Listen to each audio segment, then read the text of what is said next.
Tak, dneska stojíme před mojí jeskyní a dáme soutěž o 2000 korun, ale nejdřív musíme říct heslo. Sezam, open the door.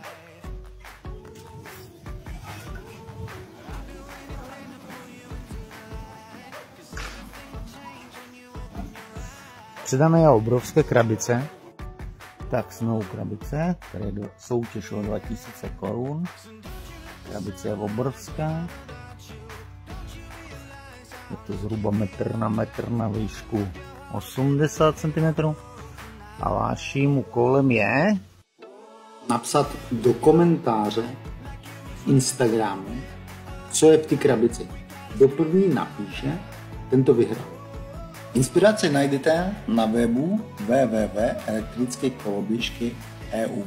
Tam přesně najdete to zboží, co nachází se v krabici. Opakuju, první, kdo napíše, co v ní je na Instagramu, okamžitě bere 2000 korun a my mu je pošleme.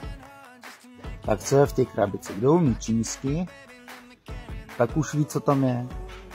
A kdo neumí čínsky, tak neví, co tam je. Jo? Takže tak, inspirace je web www.elektrickekoloběžky.eu. Tam můžete hned přijít na to, co je v této krabici. Už je to nápověda, už je to složení a hned použití. No, není to rozložení.